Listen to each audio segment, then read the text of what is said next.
For 72 days, they were ghosts, lost to the entire world, presumed dead, high in the frozen, serrated peaks of the Andes Mountains. The 16 young men who walked out of that icy tomb survived on a single, terrible secret. A choice so profound, so primal, that it would challenge our very definition of what it means to be human. This is not a story about if you would survive. This is the story of how. It began, as tragedies often do, with joy. They were the Old Christians, a college rugby team from Montevideo, Uruguay. Young, athletic, privileged, and bound. In October of 1972, they chartered a plane from the Uruguayan Air Force, a Fairchild F-27 turboprop, to fly them, along with friends and family, to Santiago, Chile for an exhibition match. The total on board, 45 people, 40 passengers, 5 crew. The route was treacherous. The Andes are not just mountains, they are a jagged wall of ice and rock, a fortress of unforgiving peaks. Because of weather, they had to stay overnight in Mendoza, Argentina. On the afternoon of Friday, October 13th, they took off for the final short leg of their journey. The pilot, Julio Ferradas, was experienced, but the Andes are a meteorological nightmare. He was flying instrument only through a thick, dense clouded pass. He navigated by time and calculation, and that day, his calculation was wrong. Believing he had already cleared the main ridge, he contacted air traffic control in Santiago and requested permission to descend.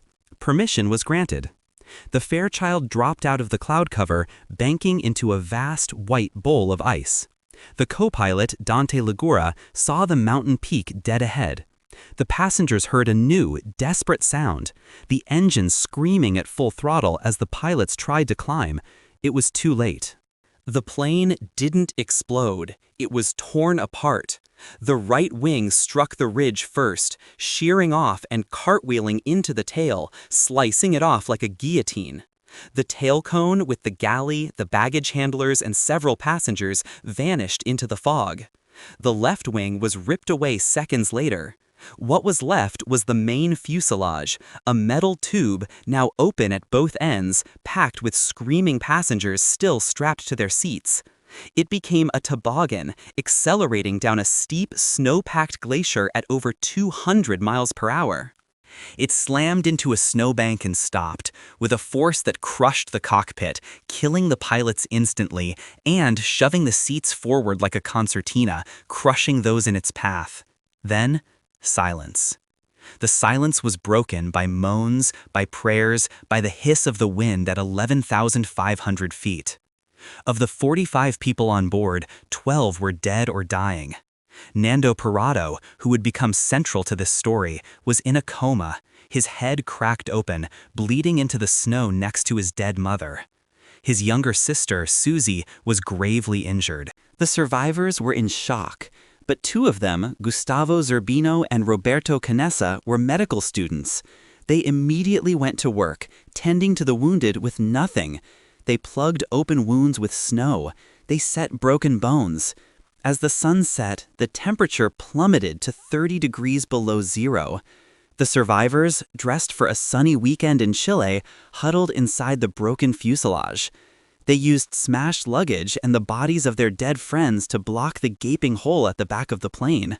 That first night, 5 more people died from their injuries and the unimaginable cold.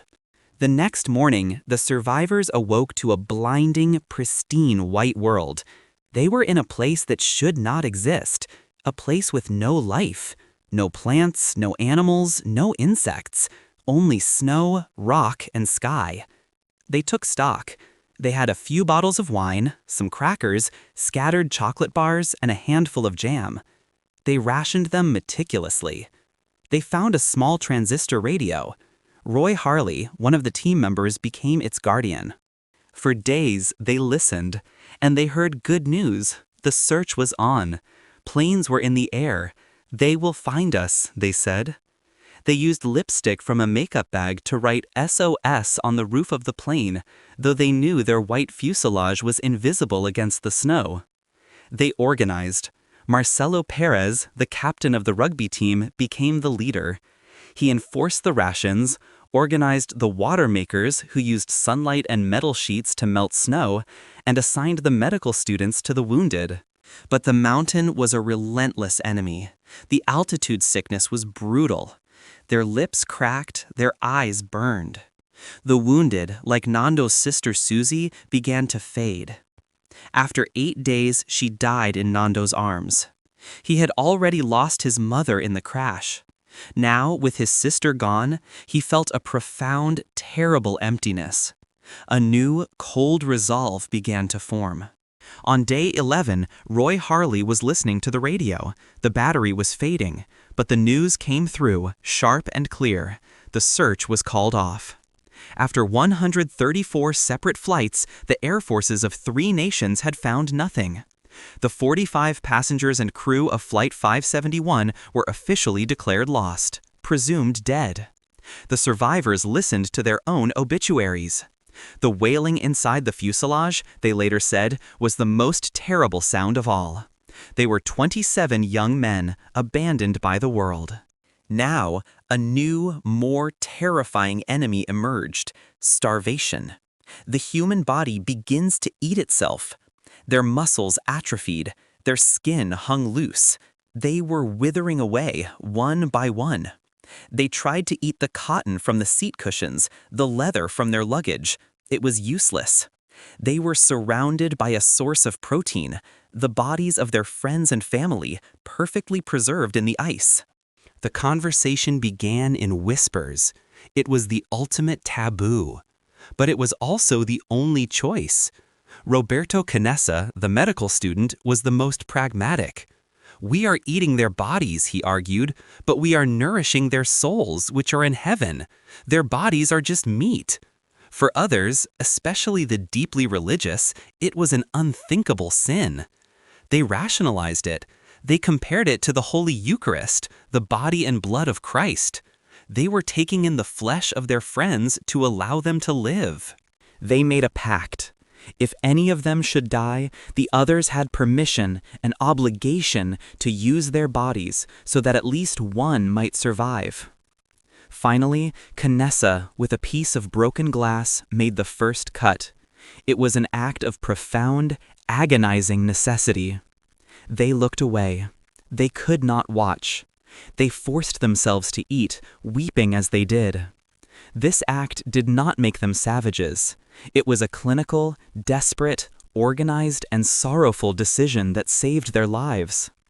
It bound them together in a way nothing else could. They were no longer just survivors. They were a single organism, fighting the mountain. The avalanche, October 29th. They had made their peace with the dead. They had established a grim routine. They believed, perhaps, that the worst was over. They were wrong. On the 17th night, as they slept, a low rumble grew into a deafening roar. An avalanche, triggered by a blizzard, slammed into the fuselage. The plane was instantly, completely filled with snow.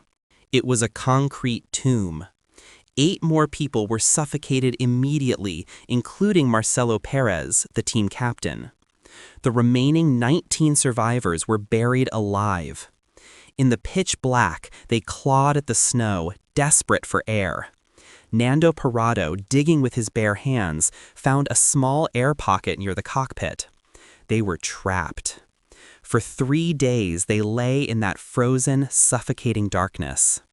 They were packed in with the newly dead and tombed inside the plane. The psychological horror is unimaginable. Nando Parrado said later, This was hell." When they finally managed to dig a small ventilation shaft, they emerged, gasping, into a world that had tried, once again, to kill them. This event changed them. It wasn't just about surviving anymore. It was about escaping. The leadership passed to a new group, the Expeditionaries: Nando Parrado, Roberto Canessa, and Antonio "Tintin" Vizintin. They began to prepare. They designed the single most important piece of their survival: a sleeping bag. They painstakingly sewed together large swaths of insulation from the plane's heating ducts. It was a masterpiece of desperate ingenuity. They selected the expeditionaries and gave them the largest food rations. On December 12, 1972, Nando Parado, Roberto Canessa, and Tintin Vizintin set out. They wore multiple layers of clothing. They carried the sleeping bag and a makeshift knapsack of human meat. They headed west, toward Chile, but first they had to climb. They had no mountaineering gear, no ropes, no ice axes, just a ski pole and raw courage. The climb was a vertical wall of ice.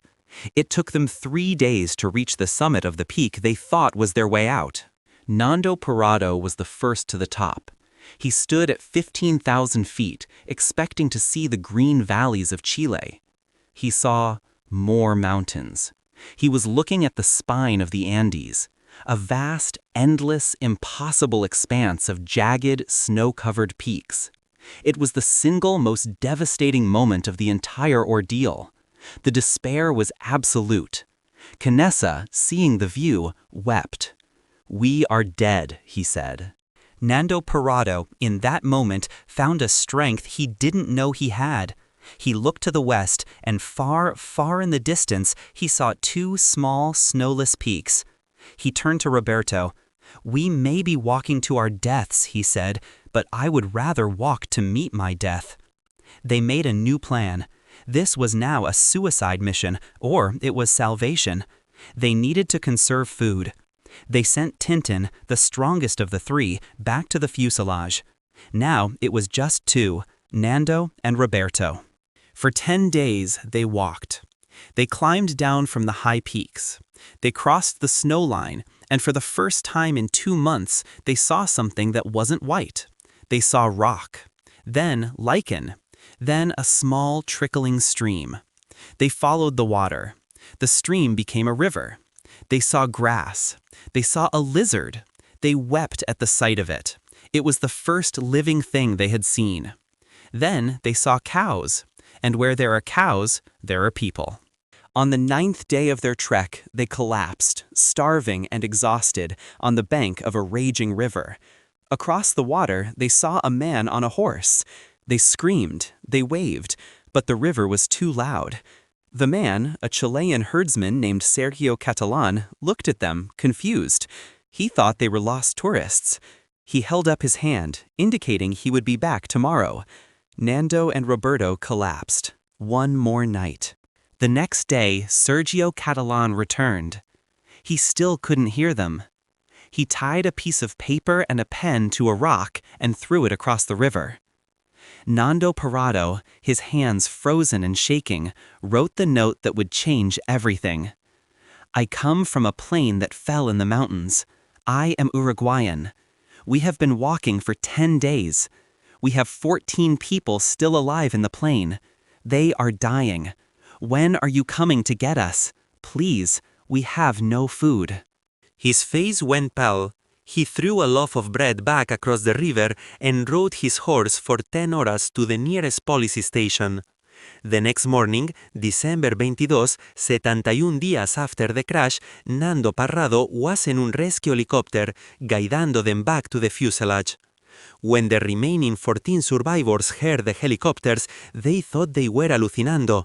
They stumbled out of the fuselage, skeletons embracing, weeping, as 2 men climbed out of the helicopter and into their arms. The world, which had buried them 2 months earlier, was stunned. It was not a rescue, it was a resurrection. Miracle in the Andes was the feel-good Christmas story of the year. But the questions began almost immediately. How had they survived 72 days with no food?